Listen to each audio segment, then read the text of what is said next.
пусть Всевышний примет примирение, а это очень богоугодное, хорошее, доброе дело, так как не просто встречаемся, а еще и знакомимся. Возможно, это из лучших дел, когда люди взаимодействуют в благом. И мы обычно начинаем с молитвы пророка Ноя. Наверное, вы все знаете, слышали историю про потоп всемирный, Ной в ковчег. Именно с этой молитвой начинаем наши мероприятия. Что заключает в себе эта молитва? Это когда в ковчеге те, которые спаслись, находились долгое время, Нух, алейхиссалям, обратился ко Всевышнему с мольбой, чтобы даровать благое место. И мы, когда собираемся вместе, также эту молитву читаем, чтобы мы тоже оказались в том благом месте, из числа спасенных. Но сегодня нет потопа, но информационного, можно так сказать, негативного информационного потопа, чтобы мы были из числа спасенных, свободных, независимых. Меня зовут Ринат Аляутдинов. Будем знакомы. Некоторыми мы так виделись, знакомы. Несколько слов о себе скажу. Организатор первого в России интернет-медресе.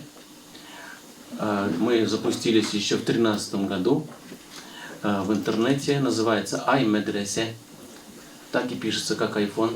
iMedrese.ru. На сегодняшний день у нас 6000 учащихся по всему миру. Слава Всевышнему. И также я работал на Поклонной горе в мечети долгое время, 13 лет, вместе с Шамилем, Ильдаром. У нас всегда так шутили, что если имам там не Аляутдинов, значит молитва не принимается. Это такая шутка. Значит, что могу сказать следующее, что по поводу проектов мы запустили также, есть такие разовые проекты были. Это мы организовали впервые также в истории онлайн конкурсы по чтению Корана. То есть имеется в виду, что мы создали сайт, и на сайте можно было увидеть выступающих по чтению Корана. И этот проект можно еще возобновить, если у кого-то будет желание.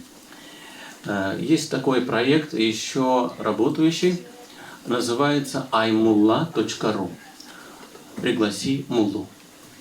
Это значит, на этом сайте можно пригласить муллу в любом городе России. И мы это сделали, и очень, очень удобно, посмотрите, так же, как iPhone пишется, да, iMullah.ru.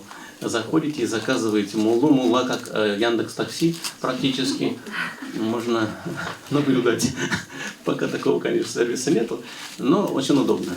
Именно это когда, особенно когда есть города, где нету мечети, но есть муллы, хазраты, и народ как бы нуждается в просвещении, и это очень удобный проект.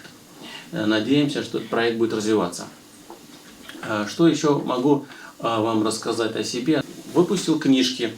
На татарском языке называется «Дини Бейреннер». На русском языке философскую работу выпустил в 2002 году, в феврале, называется «Объединенное человечество». То есть бывают разные вопросы возникают у молодежи. То есть как мы как нация, кто мы как нация, кто мы как верующие люди, да? Именно такая философская работа, как контекст выполнен как есть такая книжка у этого Жак Фреско, может быть, слышали. Вот. Он полный атеист и именно говорит, что можно создать мир киборгов, полулюдей и организовать хорошую жизнь на планете Земля. И у меня тоже возникла идея, почему бы не написать, как было бы хорошо, если построить мир на планете Земля на основе Божьих установок. Объединенное человечество. То есть, опять-таки, нельзя путать это с халифатом. Халифат национального типа, арабский халифат, турецкий халифаты были, они утратили, то есть они изначально не имели будущего. То есть, почему? Потому что в религии, в божественном пути, по законам мироздания нет такого понятия национальности. Национальность как инструментарий может быть полезен. Ну вот, написал об этом, примерно представление, какое будущее, да? А теперь возник вопрос, а как этого добиться? И выпустил недавно следующую книгу, называется «7 аспектов комплексного развития личности и общества». Я вам чуть-чуть потом расскажу, потому что со временем не знаю, как у нас. И это о чем?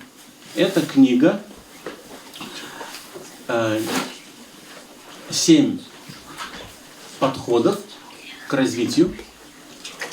Это на базе 7 аятов суры Аль-Фатиха. Вы наверняка слышали про Фатиху. Это первая глава Корана, которая содержит 7 предложений. На базе этих 7 предложений я, по милости Всевышнего, разработал программу развития личности. Такого еще нет. Я не видел. И потом, очень интересная мысль. Наверняка вы задали вопросом, например, почему 5 раз молиться в день? Почему такие упражнения в намазе, а не другие? Почему не лотосом сидим, а по-другому? То есть на все ответы они пришли после того, как был раскрыта Фатиха. То есть, оказывается, наш намаз состоит также из 7 упражнений. То есть это не просто выполнение приказов, а выполнение определенных функций, понимая, что это такое. Ну, если мы знаем, что это такое. Итак, тогда начнем. У нас молитва Ноя, а потом, иншаллах, прочитаем Коран для умерших. По традиции у нас положено читать Коран для умерших. А потом еще дуа сделаем за тех, кто сегодня организовал мероприятие. Аузу биллахи минаш шайтанир раджим. Бисмиллахир рахманир рахим. Аллахумма анзилна мунзилан мубараkan ва анта хайрул мунзилин. Rabbimiz Allah, ushbu o'rinlarimizni, vaqtlarimizni xayrli qilsayding. Allohimma, nindi niyat bilan qirildi ushbu majlis qabullardan aylasayding.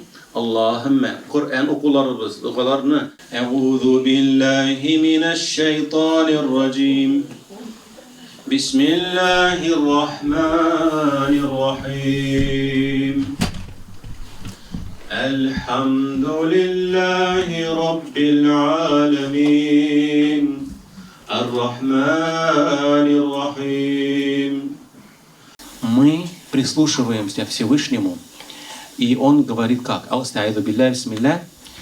يا أيها الذين آمنوا كتب عليكم الصيام كما كتب على الذين من قبلكم لعلكم تتقون. То есть, о вы верующие, поститесь, вам предписан пост, так же, как и был раньше для других народов.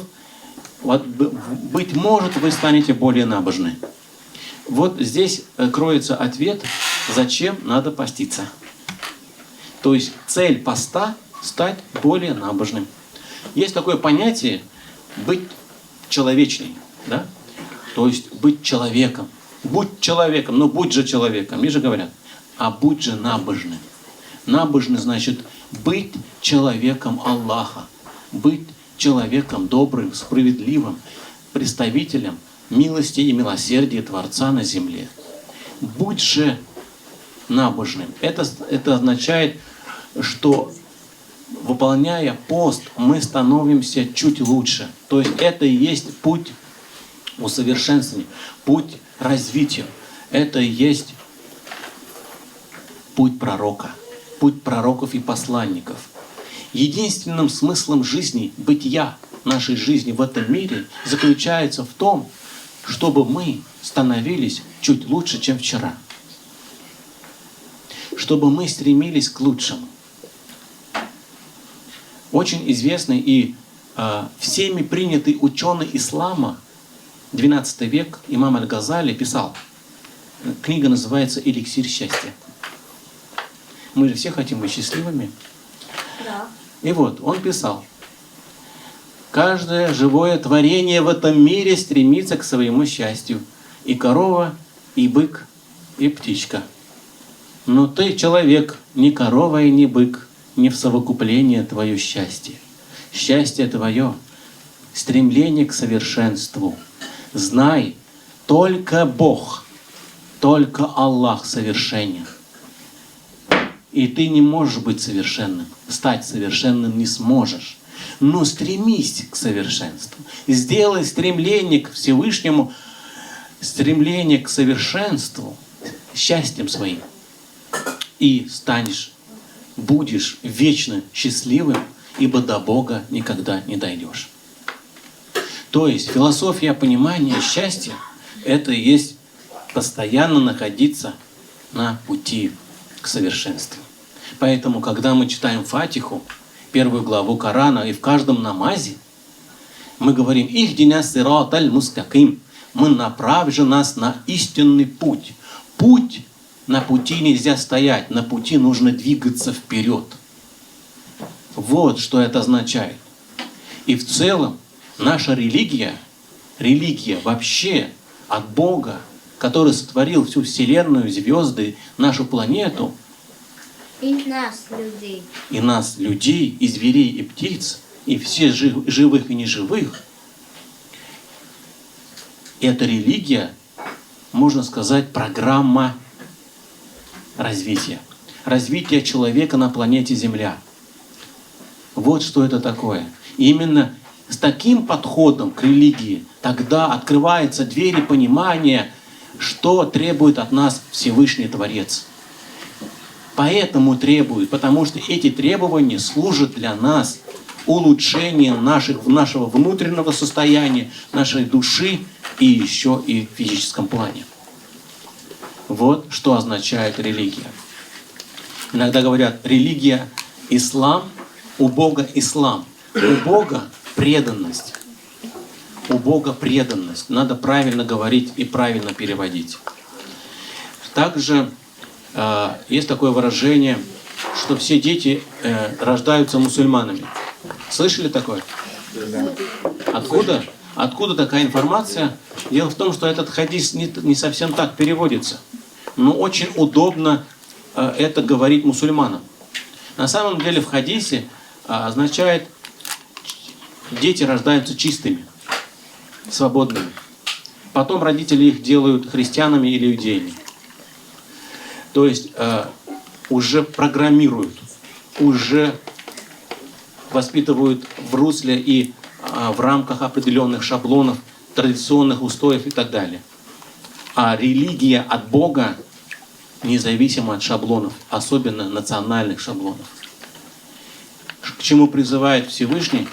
Всем людям подходит, всем нациям подходит, и нам нужно следовать по мере своего понимания, рационального объяснения. Все религиозные наши обряды рационально и логически объяснимы. И когда ты понимаешь, зачем ты это делаешь, у тебя не то что вера, у тебя получается не вера, а уже знание. Ты уже знаешь, почему так делаешь. Мы не просто верим, что Бог есть, мы знаем, что Он есть. Я сердечно поздравляю вас с сегодняшним ифтаром, сегодняшним Рамаданом, месяцем поста, месяцем, когда Аллах послал последнюю версию божественной информации для спасения человечества. И Мухаммед, пророк, стал посланником Бога именно в те последние дни Рамадана. И последние дни Рамадана были ниспосланы первые аяты Корана. И мы честь Рамадана посвящаем пост И самое главное значение поста – это воспитание себя, улучшать себя. И поэтому пророк ﷺ сказал, как?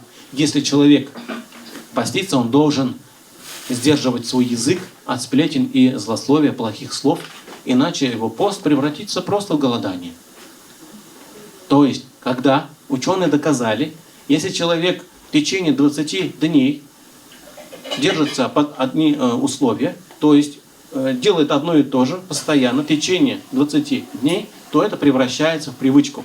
Представьте себе, какой классный метод перевоспитания, когда мы постимся, и в этот момент молчим или же стараемся за языком следить, и это серьезный инструментарий для нашего воспитания. Вот поэтому и пост, и намаз, все установки, религиозные установки, это и есть наша программа нашего улучшения.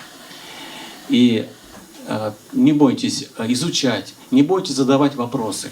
Именно, может быть, самые коварные, самые неудобные, но надо задавать вопросы.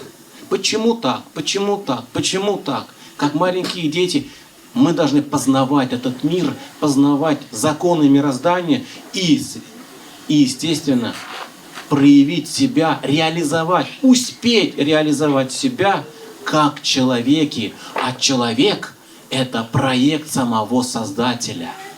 Мы, каждый из нас, является избранным проектом. И наш шанс в этом мире, в реальности, проявить себя наилучшим образом. И даны все условия, все ресурсы. Современные имамы, которые отучились в Саудии и других арабских странах, они говорят, там у арабов вообще такой традиции нету, и вообще в Коране об этом не написано, поэтому можем не придерживаться. Но, знаете, я считаю, что это мое мнение, и как, наверное, из старых хазратов России, потому что мы первенцы, первые хазраты в России после постсоветского пространства. Я считаю так, что традиции, которые у нас есть, 3 дня, 7 дней, они нужны, но надо объяснять людям, что это не обязательно. И бывают иногда такие ситуации, когда люди не имеют финансовой возможности, в долг заходят и проводят такие мероприятия. Мы должны объяснять, что это не обязательно. И люди все равно проводят. Поэтому это область просвещения, имамы хазраты должны объяснять. Но не отменять данную традицию. Не надо отменять эту традицию. Почему? Потому что мы живем в другой среде, где нет у нас религия отделена от государства, закон. И поэтому наши традиции, это традиции помогают для самосохранения наших, не только традиций, нашей веры, нашего понимания и веры в Аллаха и нашей религии. И это способ общаться, способ увидеться и просвещаться. Пусть эти традиции будут продолжаться, надо продолжать эти наши традиции, но объяснять, что это не обязательно. Но если есть возможность, лучше провести. И в этом только благо. Например, сегодняшнее мероприятие тоже не обязательно. Но, однако, это хорошо, когда мы можем собраться, послушать друг друга, послушать муллу, имама, который нам раскроет какие-то вот вопросы. Много чего нет в Коране. Имеется в виду, мы не поймем, что есть там. В Коране все есть.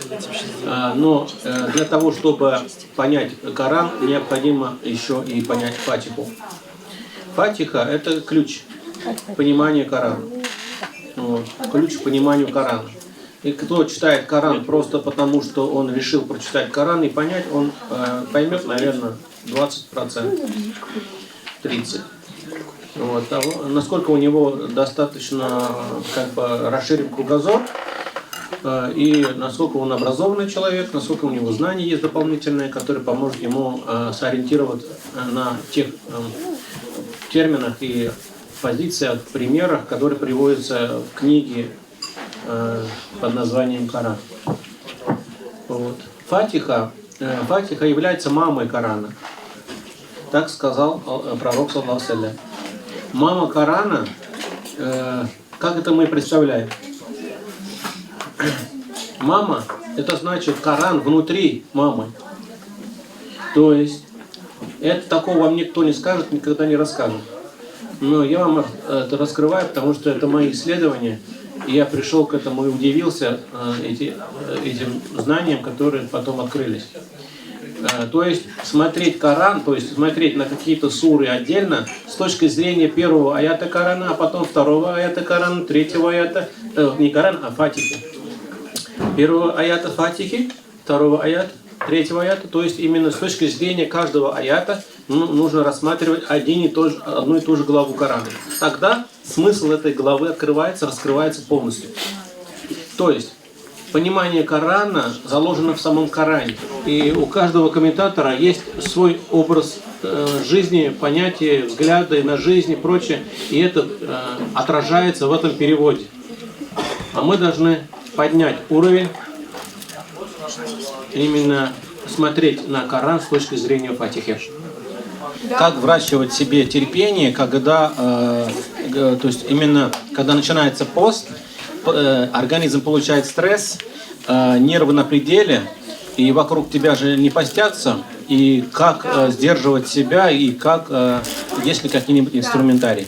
Я думаю так, я уверен, я вот с какими людьми общался, и все подтвердили, в этом году реально тяжело было начинать пост.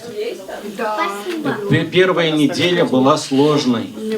И это все почувствовали в этом году. Вроде бы короткие дни, вроде бы как бы несложно, да? А на самом деле стресс получили. Видимо, из-за витаминов или что-то еще, что-то скрыто. Еще момент, когда человек голодает, у него нафс находится на пределе, то есть он злой, ему не хватает еды, он питает, он привык, и эту привычку пресекают в Рамадане, и он пытается найти где-то вылиться, где-то вырваться, где-то кому-то высказаться, особенно близкому человеку. Пророк Мухаммад саллаллаху алейхи ва саллям об этом знал и предупреждал нас. И каким образом? Когда мы должны себе говорить: «Я пощусь». И это помогает. Именно себе сказать, можно перед зеркалом, можно без зеркала. Главное, что себе напомнить: «Я пощусь». И еще раз намерение обновить, что я сегодня ради Аллаха пощусь. И у меня представить образ, как врата рая, райян открываются перед тобой. И говорят твои близкие: «Иди сюда, иди сюда». Теперь, если ты сейчас выскажешь кому-нибудь обиду или там что-нибудь обидишь, и это врата закроются. Этого не стоит. Этого не стоит. Поэтому пост — это действительно сложно, но как раз-таки в этой сложности и есть красота, прелесть того, что мы получаем, не только сдерживаем, а мы успокаиваем свою душу, душонку, да, которая хочет поесть, хочет немножко накричать и так далее. Мы говорим: спокойненько, спокойненько, все хорошо, все еще лучше будет. Да. Именно есть разные методы, методики по самовоспитанию. Есть резкое люди себя заставляют голодать, заставляют себя еще что-то делать, наказывают себя. Я не сторонник такого метода. Наказывать не надо. Поощрять надо за то, что твой нафс, твое желание сделать что-то хорошее. Вот в Рамадане поставить цель каждый день сделать что-то хорошее, о котором никто не будет знать. И фиксировать это в журнальчике. То есть даже можно создать специальный журнал «Рамадан», «Мой Рамадан», и год написать: в этом году какие у меня были анонимно сделаны добрые дела. И каждый день концентрировать внимание на этом. Ибо пророк, саллаллаху алейхи ва саллям, сказал так: самые лучшие садака — это та, которая То есть именно добрые дела, которые мы делаем правой рукой, при этом левая не знает. Это и Рамадан, когда пророк сказал, что добро увеличивается, да, саваб Всевышний за одно доброе дело записывает от 70 до 700 раз выше будет. Поэтому это надо давить на газ, чтобы делать добрые дела. В Рамадане просто давить на газ побольше именно анонимных. Почему анонимных? Потому что мы немножко, я как бы знаю, когда доброе дело делаешь, обратное может быть и не быть. Спасибо могут не сказать, а это может тебя задеть.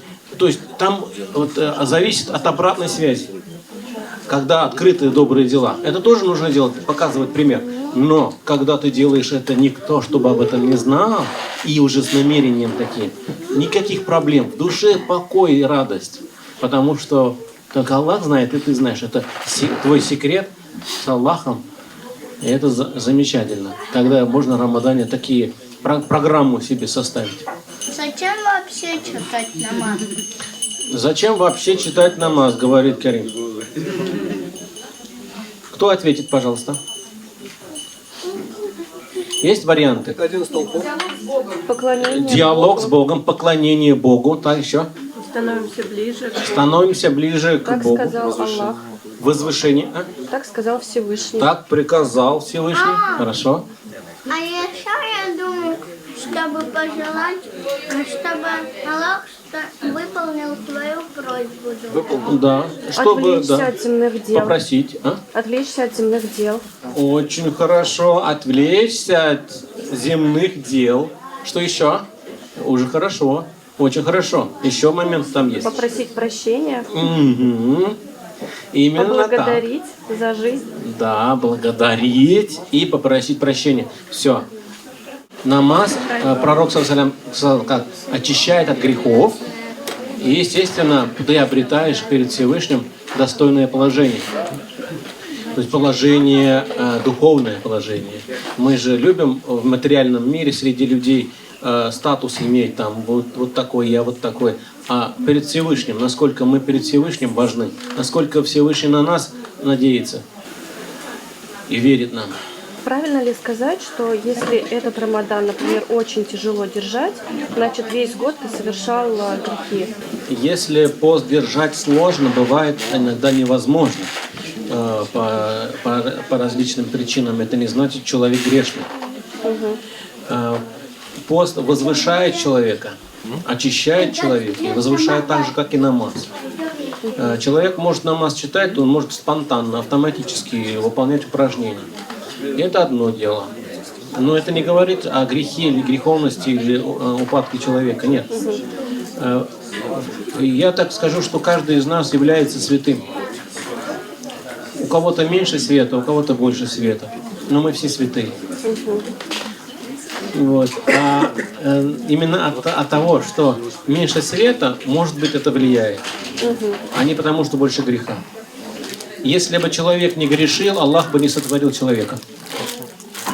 Есть такой хадис достоверный, и есть такое еще интересное высказывание. «Куллю ибну Адам хата ва хайр хаттаина тавабун». Каждый человек ошибающийся, и самый лучший ошибающийся тот, который кается, тот, который просит, то есть не повторяет свои ошибки. Пророк сказал, человек, Аллах бы не сотворил человека, если бы он не ошибался. В этом суть. Почему нужно ошибаться? А потому что человек подняться на следующий этап, на следующий уровень совершенствования, нужно преодолевать трудности. Это необходимая вещь, инструмент. Ошибки нужны. Но не потому, что мы обязаны грешить. Нет. Мы как раз таки, уходя от греховного, мы исправляемся. Вот подскажите, пожалуйста, как, допустим, у меня муж читает намаз, и бывает, что ребенок ему мешает, там на ноге повиснет, сядет на коврик. Если муж как-то отвлечется от этого, будет ли это каким-то нарушением? Если ребенок путается в ногах или поднимается на спину, когда ты читаешь намаз, это намаз не портит. Это намаз не То есть портит. не нужно оттаскивать Не надо ребенка, да? оттаскивать. Можно, нет. Если видим, что ребенок мешает, естественно, лучше забрать его, чтобы он спокойно молился, чтобы не отвлекал. Вот. Все, что отвлекает, надо убирать. Вот. Иногда говорят, там, изображения в доме, картинки, они насколько запрещены или разрешены. Вот. То же самое. Если это отвлекает от молитвы, тогда да, лучше убрать. Например, в доме пророка была занавес Пегаса. То есть прямо при входе в дом пророка Пегас. Вот. Или же на подушке пророка были там изображения животных. То есть это возможно, но должно быть это второстепенный смысл. Не надо придавать каким-либо вещам какую-нибудь священность и святость, что от него чего-то зависит. Наша религия изначально начинается со слов «Ля иляха илlallah», что подразумевает освобождение от всего того, что нас может сделать зависимыми. Да, это точно. Ни от кого ничего, кроме Бога одного. Поэтому это очень глубокая мысль, и что мы как бы с русскими становимся как русские, с другими, то есть мы можем вот, как бы меняться как вода. Это свойство, очень мощное свойство. А если добавить туда некую краску, то эта краска будет везде красить, где бывает. В разных регионах ездят журналисты, снимают, как татары живут в этом регионе, в другом регионе. И это объединяет, реально работает как объединяющий фактор. Помогать друг другу надо, но есть момент какой. Разность татар – и это тоже сила. И надо отдать должное. Спасибо Рустаму Миниханову и всем его команде, которые переживают, искренне переживают за нацию, помогают. И если все на местах, каждый человек, имам, хазрат, который переживает за то, что это нам дает. Прежде всего, мы должны понимать, кто мы есть перед Богом. Это очень важно. Мы перед другими нациями или там перед другими людьми, да, перед зверьми, мы можем показаться таковыми или другими. Но кто мы есть перед Богом? Вот, и вот наше преимущество в добрых делах именно должно быть ассоциировано, синхронизировано с понятием таким, как «я предстану перед Богом за это». Я предстану, я буду отвечать перед Всевышним. И это главный фактор, который как раз-таки работает над развитием ответственности человека. Сегодня очень умнейшие люди сидят наверху. Там, например, где-то в Госдуме или еще кто-то. Там балерины, например, артисты различные. То есть они очень умный народ, самый, наверное, из интеллигенции нашей страны. Что они предлагают, как они могут предлагать. С чего начать? Начинается с семьи, дорогие братья и сестры. Все начинается с семьи. Если у нас в семье нету системности, как мы можем что-то говорить о других народах, еще и о целом народе? Мы в большей части ведомые. Например, я вижу, как сегодня девушки одеваются, или там мужчины как себя ведут, то есть поведение, такие отношения. Например, в парк я выхожу, я в Бутово живу. В парк выхожу, я вижу, одни мужики с колясками ходят, жены на работе. Вот, это что? Это что за традиция интересная? Это что-то новое, новое веяние. То есть это какие-то изменения происходят. Мужчина, если он становится то есть дома домохозяином, мягким таким домохозяином, то женщине будет очень сложно. Потому что, извините, мужчины это дети. Просто большие, такие же дети. За ними надо ухаживать, за ними надо утюгларга керек, йыклатырга керек, ашатырга керек. как bir kişi bir mulla şunda aytkan edi. Irler alар etler gibi küçük küçük. Как собаки. Они верные. Они реально вот собаки как верные друзья. А если верный человек, если собака, если оказывается, если собака понимает, что ее перестали любить, инфаркт случается. Поэтому надо беречь. Мужчин мало, и надо относиться к мужчинам. Это, вот смотрите, что твой мужчина – это твой танк, это твое оружие, это твои мускулы. От тебя зависит, от женщин зависит. Как запрограммируешь свой танк? Против себя? Тогда самоуничтожение будет. А можешь, как говорится, как один мулла сказал, когда он никак читал, если ты, говорит, жених и невесте никак читает, говорит, если невестка говорит, если ты сделаешь его тряпкой, тогда ты будешь женой тряпки. А если ты сделаешь его королем, королевой будешь.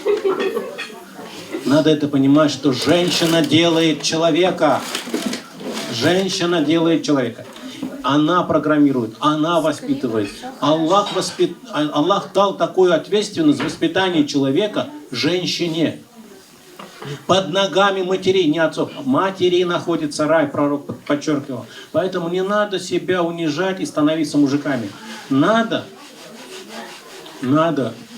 заботиться и дарить свое тепло, любовь своим детям, мужу, энергию. Если ты будешь хвалить, если как Камиль Ходжана Сардинок, помните, жена говорит, вот мой муж, первый муж, он и лампочки менял сам, и мусор выкидывал, а ты что-то не умеешь делать. А Ходжана Сардин говорит, как? А вот моя первая жена никогда так не говорила. И пошел спать в другую комнату. Вот. А жена подходит, говорит, ладно, прости меня, сгоряча, там туда-сюда, пойдем уже туда, как бы в спальню спокойно. Там. А он говорит, отвечает как? Он говорит, ты караул, как говорит, без дуртя в семьи, говорит. То есть четвером мы там не умещаемся. Да. Поэтому муж, жена, как Аллах Субхану ва Тааля говорит, надо это все запомнить, и установка должна быть. Хунна либасун лакум ва антум либасун лахунна. Жена твоя, она твоя одежда. Муж твой, твоя одежда. Береги, цени. Это одежда дает тебе и тепло, и уют, и красоту, и защищает. Поэтому надо жить мирно, дружно и счастливо.